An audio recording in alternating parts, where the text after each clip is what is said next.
Hello and welcome dear student. I am your mathematics mentor Akhilesh Misra. I have more than 7 year teaching experience. स्वागत करता हूं आपका India के सबसे बड़े teaching platform called Stuon. So student, let's start today's topic. And we will learn about determinant. So in previous lecture we have just complete the determinant. Today we will start matrices. All right. So it's also very important, similar to determinant. ये matrices भी determinant की तरह ही है, इसी से मिलता जुलता है, कुछ प्रॉपर्टीज बस अलग हो जाती है ना. और both are very important in point of your board exam, in point of your JEE mains, JEE advance and all state engineering exam ना. So student, we have just today we will start matrices. All right. So ये सब हम लोग previous lectures में finish किए थे and we also solve some important questions. All right. So today we will discuss matrices.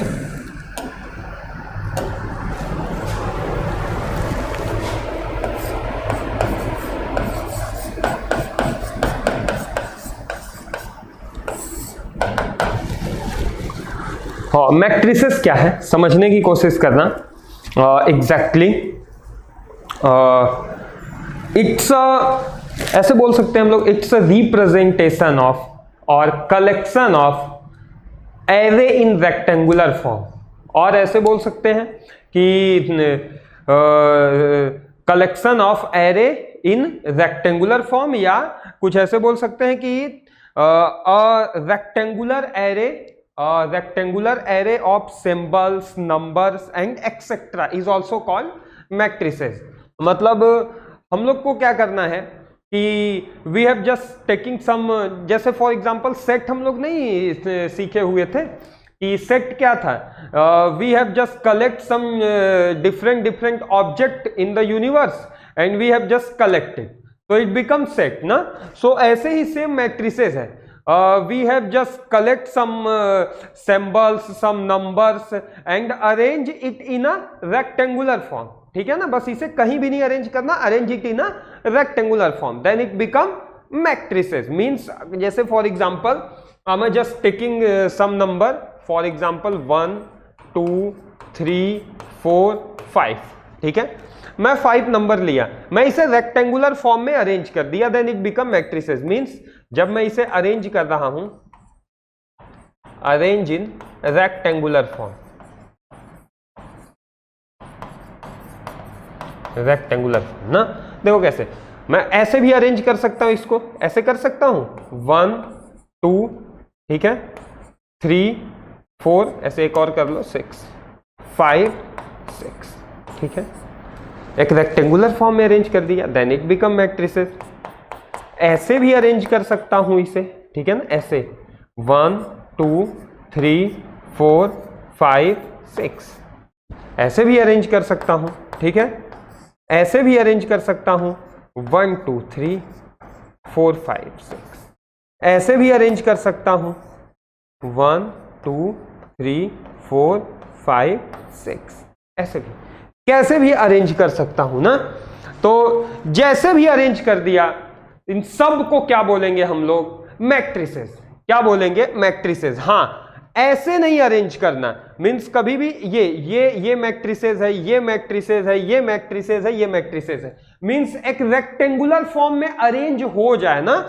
ऐसा ना हो कि कहीं ऐसे बना के हम लोग रख ले, रेक्टेंगुलर फॉर्म में प्योरली अरेंज ही ना हो. मींस ऐसे 1 2 3 4 एंड 5 6. ठीक है ना, दैट इज नॉट मैट्रिसेस. ठीक है, फुली कंप्लीट मींस एलिमेंट से रेक्टेंगल बनना चाहिए ना, नॉट जस्ट फॉर सिंबल. मतलब ऐसे नहीं कि ये जो मैट्रिसेस का ब्रैकेट है इससे रेक्टेंगल बने, जो एलिमेंट्स प्रेजेंट हैं उससे रेक्टेंगल फॉर्म होना चाहिए. So that is matrices. देखो एलिमेंट्स से क्या हो रहा है, रेक्टेंगल बन रहा है. यहां पे देखो एलिमेंट्स नहीं बना, ये तो ठीक है, ये इसका शेप बनाए तो कहीं ना कहीं स्टूडेंट ऐसे शेप है ना, इसका ये ऐसे शेप है. ठीक है, और इसका शेप बनाए तो ये ऐसे है, ये ऐसे है. देखो एक रेक्टेंगल के फॉर्म में बन रहा है कि नहीं, ये ऐसे है, ये ऐसे है, बन रहा है ना 100%. ये कहां बन रहा ना. हाँ, सो यही सेम. तो एलिमेंट को रेक्टेंगल के फॉर्म में अरेंज कर दिया, then it become matrices. Then it become matrix. क्या बन गया? एक मैट्रिक्स बन गया। अब समझने की कोशिश करना मैट्रिक्स में। फॉर एग्जांपल मैं एक मैट्रिक्स लिख देता हूं यहां पे, ए एक मैट्रिक्स है, ठीक है। आई एम टेकिंग ए एक मैट्रिक्स है, A1 B1 C1 A2 B2 C2, ठीक है।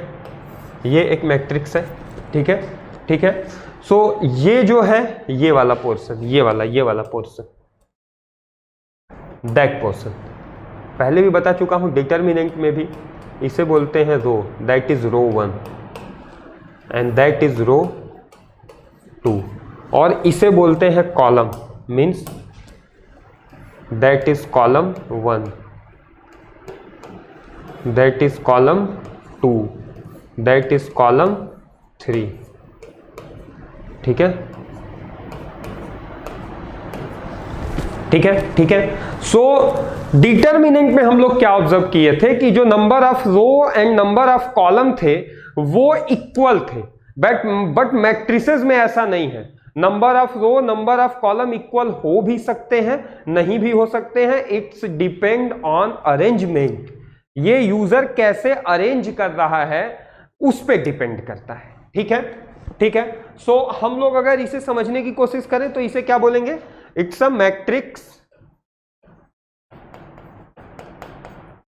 कैसा मैट्रिक्स है?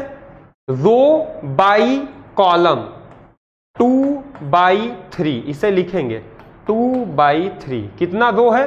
2 रो। कितने कॉलम है? 3 column. So it is called 2/3, ठीक है, 2/3। और इसमें जो पर्टिकुलर एलिमेंट है, अब ऐसे समझने की कोशिश करना, कुछ रिप्रेजेंटेशन हम लोग देखते हैं, रिवीजन की तरह ही कोर्स चलेगा, ठीक है ना, समझेंगे सब कुछ डिटेल में, ठीक है। सो देखो कुछ रिप्रेजेंटेशन, मैट्रिक्स को हमेशा ऐसे कैपिटल लेटर से रिप्रेजेंट किया जाता है ना। कैपिटल लेटर से किससे रिप्रेजेंट किया जाता है? मैट्रिक्स को। या तो ऐसे कैपिटल लेटर से रिप्रेजेंट कर लो, या और ऐसे पूरा मैट्रिक्स का साइन AIJ, ये दोनों सिंबल है मैट्रिक्स को रिप्रेजेंट करने का। और ये जो सिंबल है AIJ, it's represent elements of matrix, element of matrix. ये रिप्रेजेंट करता है मैट्रिक्स, या तो ऐसे A से या ऐसे AIJ।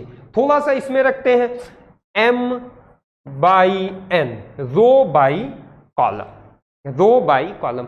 मतलब ये भी बताना होता है कि एक मैट्रिक्स है, कितना उसमें रो है, कितना कॉलम है। जैसे हम लोग के पास, हम लोग से लिख दिया कि AIJ 3/2, सो हम लोग बता देंगे कि we are talking about matrices 3/2 means number of row is 2 and number of column is 3, ठीक है। और सेम ऑर्डर जो I और J की वैल्यू होती है, it's start from 1 and end on N, and the value of J start from 1 and end from on N, ठीक है। मीन्स ऐसे ऐसे हम लोग से कुछ ऐसे बोला गया एग्जाम्पल के तौर पे कि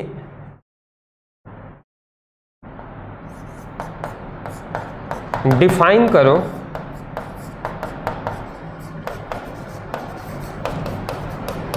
डिफाइन मैट्रिक्स AIJ 3/4। सो इसे कैसे बनाएंगे, इस मैट्रिक्स को कैसे बनाएंगे? सो इसे ऐसे हम लोग लिखेंगे, मैट्रिक्स बना लिए, 3 रो होना चाहिए ना। सो A A A A A A A A A 3 रो बना दिए, 4 कॉलम होना चाहिए, तो मैं 4 कॉलम बना दी, ठीक है। अब जो I की वैल्यू है समझने की कोशिश करना, यहां पे यहां से समझना, ये जो I की वैल्यू है ये 1 से स्टार्ट होती है और M तक जाती है I की वैल्यू, एंड J की जो वैल्यू है वो 1 से स्टार्ट होती है और N तक जाती है, ठीक है, ठीक है।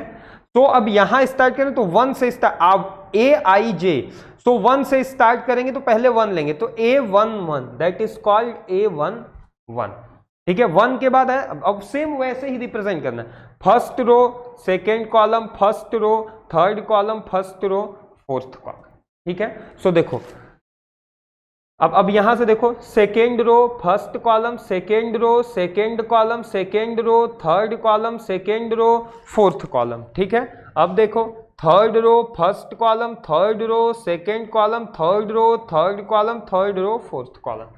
तो देखें सबसे मैक्सिमम वाली वैल्यू कौन सी है, यही है ना, A34। सो देखो आई की वैल्यू 1 से स्टार्ट हो रही है, 1 से कम तो नहीं है, कहीं नहीं है, 0 नहीं है, 1 से स्टार्ट हो रही है और मैक्सिमम देखो 3 पे गई है, और जे की वैल्यू भी 1 से स्टार्ट हो रही है और मैक्सिमम 4 तक गई, ठीक है। तो ये है कुछ रिप्रेजेंटेशन ऑफ मैट्रिसेस, कैसे मैट्रिक्स को रिप्रेजेंट करते, what is exactly matrices. Matrix is just a representation of element, just a symbol, और कुछ नहीं है। मैट्रिक्स की कोई डिटर्मिनेंट की तरह मैट्रिक्स की कोई वैल्यू नहीं होती। मीन्स जैसे सेट हुआ तो सेट की कोई वैल्यू नहीं होती ना, बस एक सिंबल को अरेंज करके रिप्रेजेंट करने का तरीका है। सेम वैसे ही मैट्रिक्स भी सिंबल, नंबर, एलिमेंट्स को अरेंज करके रिप्रेजेंट करने का तरीका है। उसमें रो होते हैं, कॉलम होते हैं, ठीक है, और जो रो, जितना row maximum number of row and maximum number of column के मल्टीप्लाई को हम लोग बोल देते हैं उसका ऑर्डर, या जो भी है मैट्रिक्स कितने बाई कितने का है, ठीक है, ऑल राइट। और फिर उसके बाद इसे capital letter of English alphabet से रिप्रेजेंट करते, या लार्ज ब्रैकेट में AIJM क्रॉस N से रिप्रेजेंट किया जाता है, ठीक है। कोई भी एक मैट्रिक्स दे दिया तो उसे कैसे डिफाइन करें, that will explain in example, all right. So चलो स्टूडेंट जल्दी से इसे लिख लो, नोट डाउन करके नोटेड रिप्लाई कर दो, फिर आगे चलते हैं, ऑल राइट। अब समझना ना, समझने की कोशिश करना, समझने की कोशिश करना।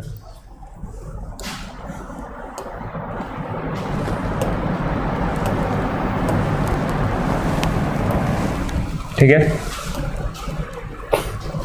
अब हम लोग समझते हैं इक्वल मैट्रिक्स के बारे में।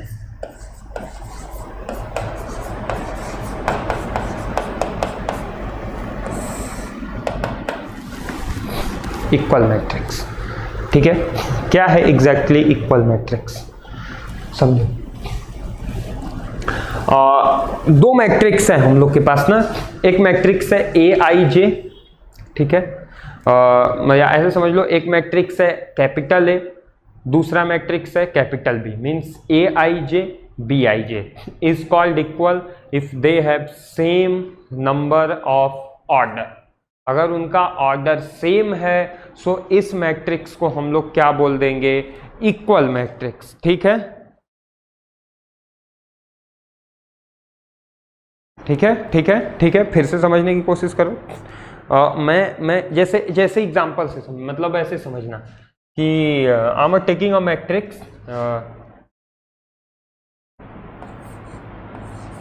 AIJ, एक मैट्रिक्स में लिया AIJ M cross N, and एक मैट्रिक्स लिया मैं A is equal to, that is A is equal to, and B is equal to BIJ M cross N, ठीक है, BIJ M क्रॉस N, ठीक है। दो मैट्रिक्स इक्वल, पहले हम लोग सबसे पहले ऑर्डर मैच कराएंगे। ऑर्डर क्या, ऑर्डर दोनों का सेम है, ऑर्डर इक्वल हो गया, ठीक है, पहला फर्स्ट पॉइंट कि ऑर्डर इक्वल होना चाहिए। दूसरा पॉइंट करेस्पॉन्डिंग एलिमेंट सेम होने चाहिए, मतलब AIJ हमेशा BIJ के इक्वल होना चाहिए, then A is equal to B। तब A और B कैसे मैट्रिक्स होंगे, इक्वल मैट्रिक्स होंगे। मतलब ये कहना क्या चाहता है, ये एग्जाम्पल में समझो तब बातें क्लियर होंगी।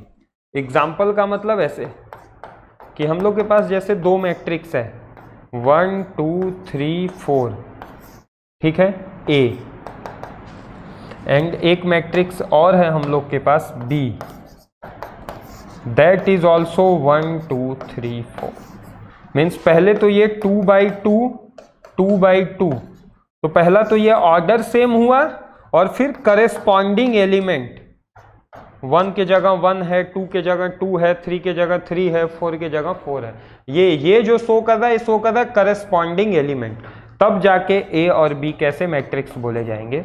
इक्वल मैट्रिक्स बोले जाएंगे। ठीक है, ठीक है, ठीक है।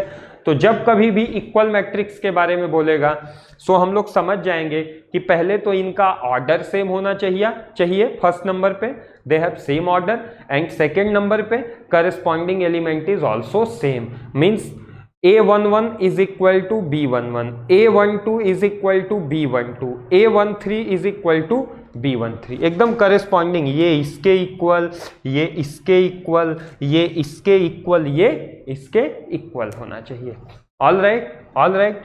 सो हम लोग इसे बोल देते हैं इक्वल मैट्रिक्स। इस पे बोर्ड में छोटा सा क्वेश्चन कभी कभी पूछ देता है ना, कैसा क्वेश्चन पूछता है वो भी मैं बता दे रहा हूं।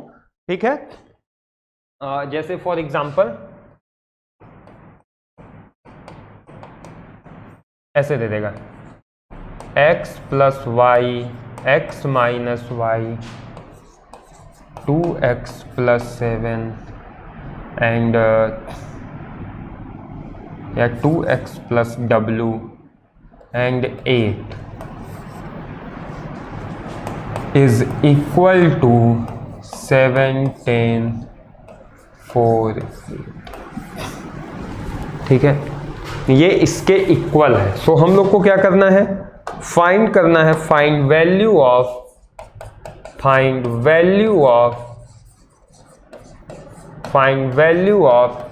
एक्स वाई एंड डब्ल्यू। एक्स वाई डब्ल्यू की वैल्यू फाइंड करनी है हमें। ठीक है, एक्स वाई डब्ल्यू की वैल्यू फाइंड करनी है। सो कुछ नहीं है, एकदम आसान है। क्या करना है? सिमिलर एलिमेंट को कंपेयर कर दो। x plus y is equal to 7, इसको कंपेयर कर दो और इसे कंपेयर कर दो। x minus y is equal to 10, क्योंकि करस्पॉन्डिंग एलिमेंट क्या होते हैं? सेम होते हैं। सो यहाँ से 2x इज इक्वल टू 17, थोड़ा 7 को हम लोग 8 कर लेते हैं। ठीक है, कैलकुलेशन में आसानी हो, 8 कर लो, दैट इज 18। ऐसे ही मैं बस लिख दे रहा हूँ, कैलकुलेशन में 7 भी हो सकता है। Then x is equal to 9, x की वैल्यू आ गई 9। सो वहीं से y की वैल्यू कितनी निकल के आ जाएगी? देखो, x की वैल्यू 9 रख दोगे तो y की वैल्यू आ जाएगी -1, और यहाँ से 2x plus w is equal to 4, x की वैल्यू 9 है, then 18 plus w is equal to 4, w is equal to -4। So ये x, y और w की वैल्यू निकली। All right. सो ये कहानी थी इक्वल मैट्रिक्स की। कभी कभी ऐसे शॉर्ट आंसर टाइप में ये वाला क्वेश्चन पूछ देता है आपके बोर्ड में ना, हाँ बोर्ड वाले में, या कभी कभी इसी में कॉम्प्लेक्स नंबर का यूज करके स्टेट लेवल इंजीनियरिंग एग्जाम में भी पूछता है। ठीक है, मैं कई बार 2-3 क्वेश्चन देखा हुआ, बट उसमें थोड़ा सा इसे इतना आसान के बजाय इसमें that is use of complex number, वो z और x प्लस आई वाई के फॉर्म में कॉम्प्लेक्स नंबर यूज करके और पूछ देता है। ठीक है, all right. On IS2ON study is always on. Concepts के बेहतर रियलाइजेशन के लिए IS2ON पर बने रहिए।